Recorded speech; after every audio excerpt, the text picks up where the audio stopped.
25. Oi, tudo bem, gente? Vamos continuar nos nossos estudos, que tanto prazer nos traz. O último capítulo que nós vimos, o 24, né, quando houve um apelo, né, com relação à guerra. Então nós refletimos um pouco sobre até onde a ganância, o desejo de ambição, de orgulho do homem pode levá-lo, né? E aí agora nós estamos no capítulo 25, é um capítulo, sabe, assim, muito introspectivo, que eu acho, muito intimista, porque a dona Laura vai dando um monte de conselho para o André, um monte de sugestões, mas é como se fosse para nós também, porque tudo aquilo que ela orienta ele, que ela dá como depoimento para ele, nós podemos trazer para a nossa prática da nossa vida. Então, o capítulo 25 é o generoso alvitre, uma palavra que quase não se usa, né? De um vocabulário bem mais antigo, mas significa conselho, né? Então, um generoso conselho que a dona Laura está dando para o André e, consecutivamente, para nós. Então, vamos começar aqui mais ou menos fazendo o nosso resuminho, depois a gente tira os tópicos mais relevantes desse estudo e vemos as nossas referências. A dona Laura oferece ao André Luiz algumas sugestões. Essas sugestões dela é produto da sua experiência do tempo em que esteve encarnada, do tempo dela na erraticidade, trabalhando, né, enganjada em diversos serviços cooperativos na colônia.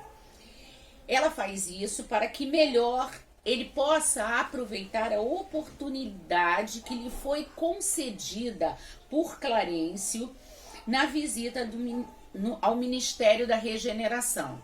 Né? Vocês lembram que há uns 2 capítulos atrás, o Clarencio deu livre acesso, deu uma carteirinha, alguma coisinha, né? Um cartãozinho, alguma coisa para o André, para que o André pudesse ter acesso aos outros ministérios. Claro que não os superiores, mas aqueles, né, mais ali próximos à crosta, aqueles onde há um trabalho mais intenso.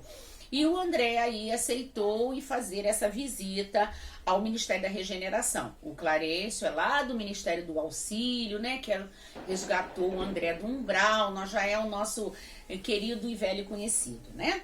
Então, e ela aí diz, a dona Laura, para que o André não faça essa visita a esse ministério apenas por mera curiosidade.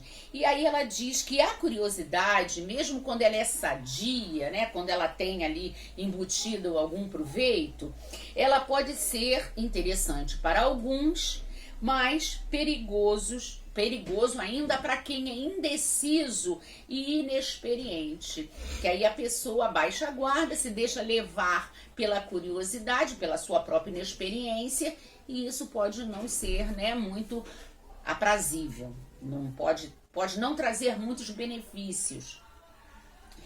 Que o André medite no trabalho, mas se atire nele na primeira oportunidade.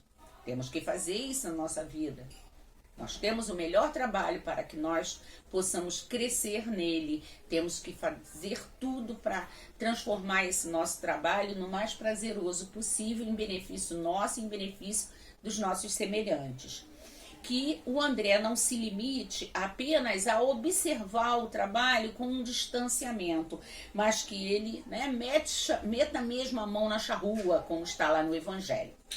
Que construa seu círculo de simpatias e não se prenda a investigar sem espírito de serviço. Esse círculo de simpatia serve para o lado profissional, o nosso lado religioso, nosso lado com os nossos amigos de vizinhança, de qualquer relação que a gente tenha, de família também, que a gente sempre construa esse círculo de simpatias, porque é isso que a gente deixa, né? A gente deixa só o que a gente plantou, o que a gente cultivou no coração dos nossos semelhantes. que muitos fracassos advêm da pesquisa a respeito das coisas alheias sem testemunho no bem. Quer dizer, muitas pessoas que às vezes gastam as suas energias pensando no outro, analisando o outro, criticando o outro, observando o outro, certo? Desrespeitando o que é alheio, em detrimento de se entregar às suas obrigações, se preocupando mais com os outros do que com seu próprio desempenho. E deve ele sempre observar e realizar que o Ministério da Regeneração se localiza na região mais baixa da colônia, quer dizer, mais próxima do umbral, sendo a colônia Nosso Lar essa colônia de transição, de onde saem turmas para os serviços mais árduos, sendo bom que atenda às tarefas humildes. Então, pelo Ministério da Regeneração estar mais próximo do umbral, ele está mais, de mais fácil localização com aquele ambiente mais pernicioso, aquele ambiente mais negativo. Então, o André tem que dobrar, a sua atenção com relação a isso. E que ele atenda às tarefas humildes, que faça o melhor, não importa que tipo de tarefa. Aí eu ainda estava pensando assim, a gente, na casa religiosa, que se a gente cuidar dos livros da casa, se a gente colocar água no copinho para ser fluidificada, que a gente faça isso com muito amor, com muito boa vontade. Se a gente, de repente, é chamado para uma responsabilidade maior, para fazer uma palestra, desenvolver um estudo, montar um seminário, que a gente faça com o maior amor e a maior boa vontade possível. E isso em qualquer aspecto da nossa vida, certo? E aí a Dona Laura cita Jesus, quando fala em humildade.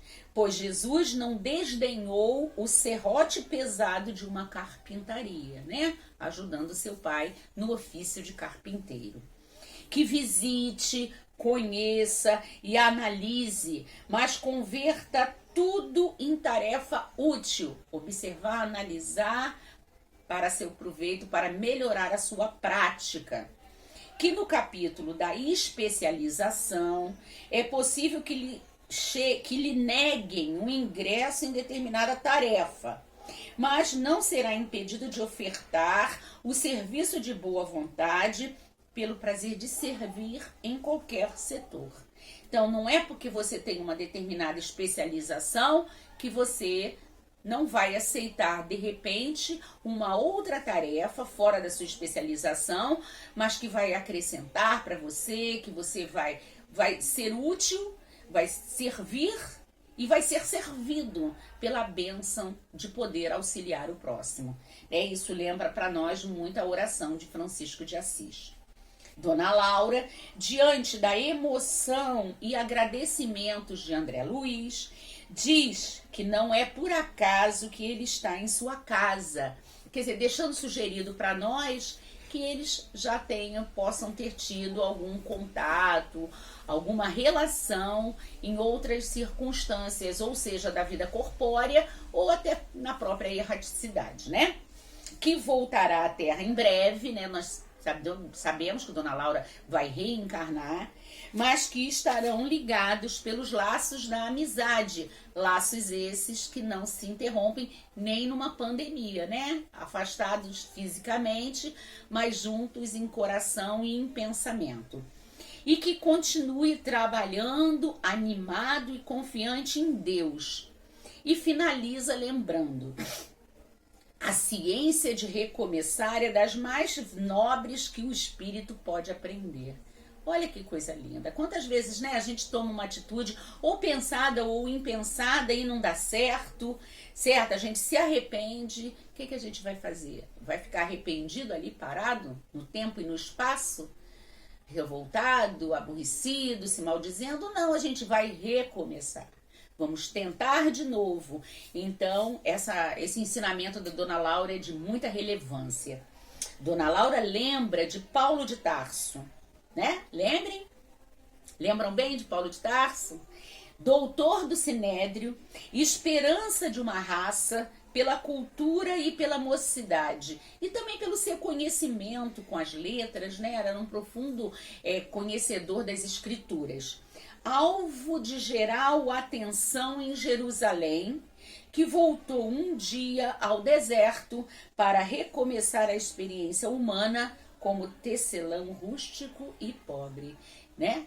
A partir daquele divisor de águas, do conhecimento, da impressão, né, que Jesus deu a ele, aquele evento na estrada de Damasco, sua cegueira, o despertar para o cristianismo e para se transformar num dos maiores divulgadores da Boa Nova, um dos maiores seguidores do Cristo, né? Então, assim, a gente mais ou menos termina a parte que a dona Laura aconselha. E aí eu anotei aqui alguns tópicos que a gente tem que procurar refletir sobre eles. Primeiro, para trazer para a nossa vida o círculo de amizades que a gente tem sempre que ampliar. Os laços de amizade, os círculos de simpatias ao nosso redor. O espírito de serviço, comprometimento no que fazemos, seja do pequenininho para o grandão.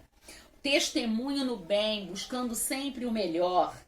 Observar e realizar, ter humildade, usar o exemplo de Jesus e de Paulo de Tarso na nossa vida, ter boa vontade, buscar sempre exercer tarefas úteis, ter prazer em servir e aprender a recomeçar.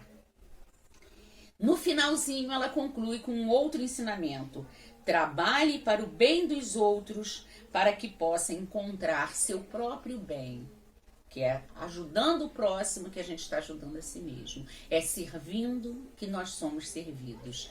Então são muitos conhecimentos, muitos interessantes conselhos que a dona Laura passa para o André consecutivamente para nós.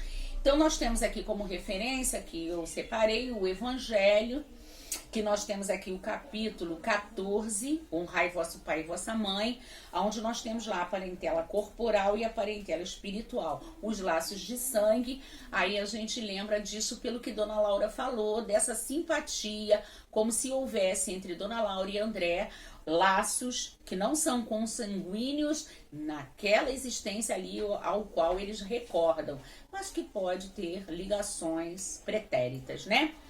E para encerrar, eu vou ver aqui nesse livrinho maravilhoso do Chico e do Emmanuel, no capítulo 66, na página 147, nós temos um capítulo aqui que se chama Boa Vontade, que é a base. Até no livro Missionários, o instrutor Alexandre diz que para qualquer servidor do Evangelho pode faltar conhecimento, capacidade, mas se não faltar a boa vontade, dará certo, porque a espiritualidade irá auxiliar para suprir as carências que aquele servidor apresentar, se ele tiver um ímpeto de ajudar, tá? Então, quem quiser ler a mensagem inteira, eu vou ler só um fragmentozinho. Boa vontade descobre trabalho. Trabalho opera a renovação. Renovação encontra o bem. O bem revela o espírito de serviço. O espírito de serviço alcança a compreensão. A compreensão ganha humildade. E a humildade conquista o amor. Muito obrigado, minhas lindas, meus lindos. Uma excelente semana para vocês e até o nosso próximo encontro.